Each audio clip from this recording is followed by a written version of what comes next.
안녕하세요 여러분. 오늘은 가수 영탁이 이제 그만을 입에 올리던 순간 무대가 다시 그의 손을 붙잡아 인생을 뒤집어 놓은 반전 포인트를 파헤쳐 봅니다. 18년 무명과 실패, 히든싱어의 결정적 정적, 그리고 트로트 선택까지. 왜 그는 끝내 포기하지 못했을까요? 처음부터 박수받는 인생은 아니었다. 사람들은 영탁을 떠올릴 때 흔히 미스터트롯 이후의 화려한 순간만 기억한다. 스포트라이트, 환호, 광고, 콘서트, 그리고 국민 가수라는 이름. 하지만 그 찬란한 표면 아래에는 숫자로 환산하면 너무 길고 감정으로 환산하면 더 무거운 시간이 숨어 있다. 무려 18년. 데뷔와 실패, 재데뷔와 침묵, 또 다른 이름과 또 다른 무대. 누군가에게는 한편의 성공담처럼 보이지만 가까이 들여다보면 이것은 성공담이 아니라 생존기다. 더 정확히 말하면 버티기의 기록이다. 그리고 그 버티기의 끝에서 가장 잔혹하게 남는 질문이 있다. 그는 왜 끝내 포기하지 않았을까? 아니, 더 정확히는 그는 포기하려던 그날 왜 다시 무대를 놓지 못했을까? 영탁은 어릴 때부터 무대의 공기를 읽는 법을 알고 있었다. 합창단에서 마이크를 잡았을 때부터 또래보다 먼저 박자와 호흡, 시선의 흐름을 몸으로 익혔다. 재능은 분명했다. 문제는 그 재능이 곧바로 성공으로 이어지지 않았다는 점이다. 누구에게나 한 번쯤은 찾아오는 이제 시작이겠지라는 기대. 영탁에게도 그런 순간이 있었다. 2005년 OST 참여로 정식 데뷔라는 이름을 얻었을 때 주변에서는 축하보다도 안도의 숨을 내쉬었다. 이제 진짜 시작이구나. 하지만 시장은 차갑게 돌아섰고 음원 차트는 그의 이름을 외면했다. 방송 섭외는 간헐적이었고 한번 스쳐 지나간 기회는 좀처럼 다시 돌아오지 않았다. 노래를 잘한다는 사실만으로는 부족했고 운과 타이밍은 늘 다른 사람 편에서 반짝였다. 그렇게 시작이라 불렸던 순간은 조용한 침묵 속으로 가라앉았다. 그 뒤로 이어진 시간은 더 복잡했고 더 고단했다. 그는 한 번의 데뷔로 자신의 가능성을 증명할 수 없다는 사실을 받아들였다. 대신 계속 다른 길을 찾았다. 발라드로, R&B, 비로, 듀오로, 그룹의 보컬로, 다시 또 다른 형태로. 이름과 색깔이 바뀔 때마다 주변의 시선은 점점 더 효율적으로 변해갔다. 이쯤 했으면 접어야 하는 것 아니냐는 말이 농담처럼 때로는 노골적으로 따라붙었다. 음악을 붙잡고 있는 선택은 멋있어 보이기보다 무모해 보였다. 현실은 냉정했다. 가수라는 타이틀만으로는 생활이 되지 않는 시간이 길어졌다. 그는 무대의 중심이 아닌 자리에서 생계를 이어갔다. 유명 가수의 가이드 보컬로 밤을 새우고 개인 레슨과 보컬 트레이너로 하루를 쪼개며 애니메이션과 드라마 작업으로 이름 없는 목소리를 보탰다.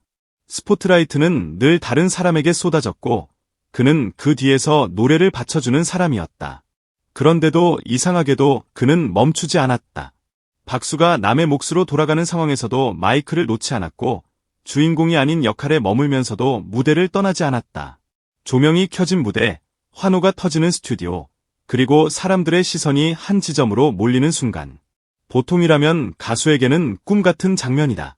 그런데 그날 영탁은 주인공이 아니었다.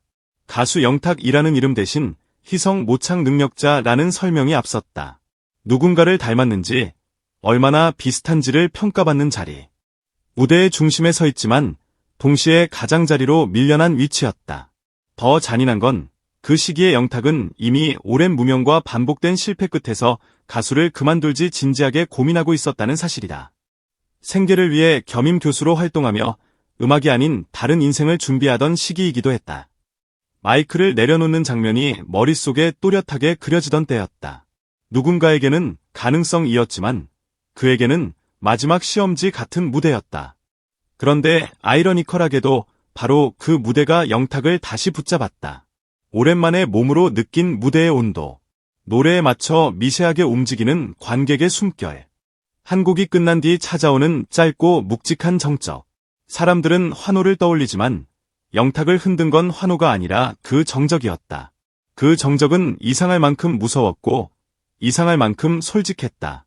내가 여기 서 있는 이유가 뭐냐라고 묻는 듯했다. 누군가의 노래를 부르고 누군가의 그림자 속에 있었지만 그 순간만큼은 노래하는 나가 분명히 살아있었다. 포기의 직전에 얻는 감각은 더 날카롭다.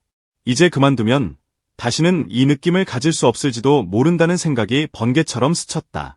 하지만 결심이 곧바로 현실을 바꾸진 못했다. 방송 이후에도 상황은 크게 달라지지 않았다.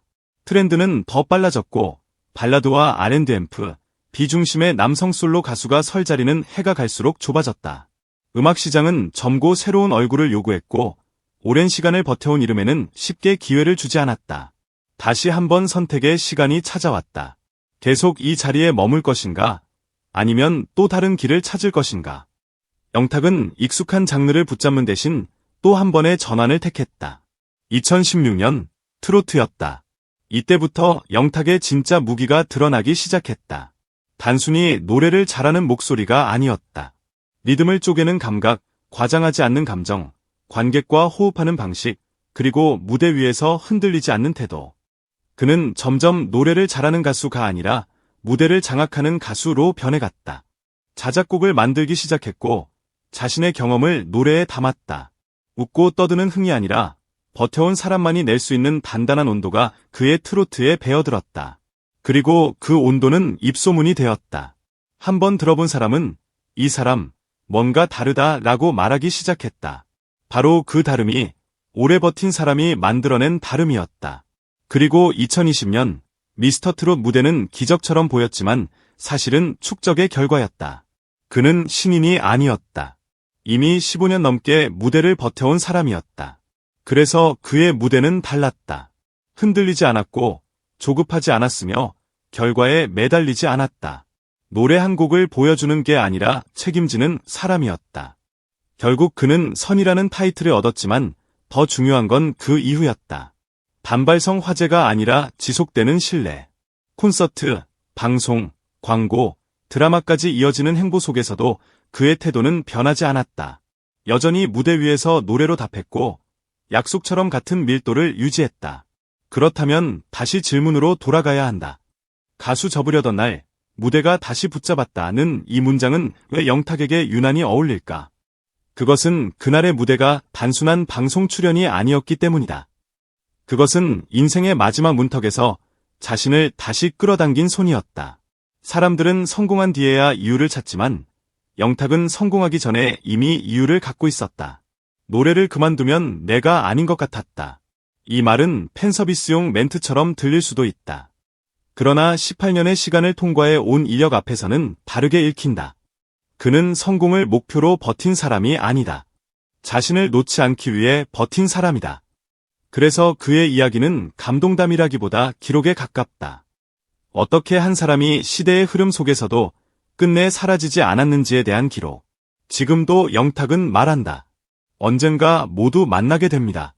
이 문장은 단순한 인사가 아니다. 언젠가까지 버티겠다는 선언이다. 쉽게 포기하지 않는 사람만이 할 수 있는 약속. 그리고 그 약속의 출발점에는 바로 그날이 있다. 가수라는 이름을 내려놓으려던 날, 무대가 그의 손목을 잡아당겼던 날. 그날 이후 영탁은 다시 노래를 시작한 게 아니라 다시 살아나기 시작했다. 인생이 뒤집힌 반전 포인트는 화려한 우승 발표가 아니라 포기의 문 앞에서 다시 돌아선 한 걸음이었다. 그 한 걸음이 18년을 지나 오늘의 영탁을 만들었다. 그리고 그 이야기는 아직 끝나지 않았다.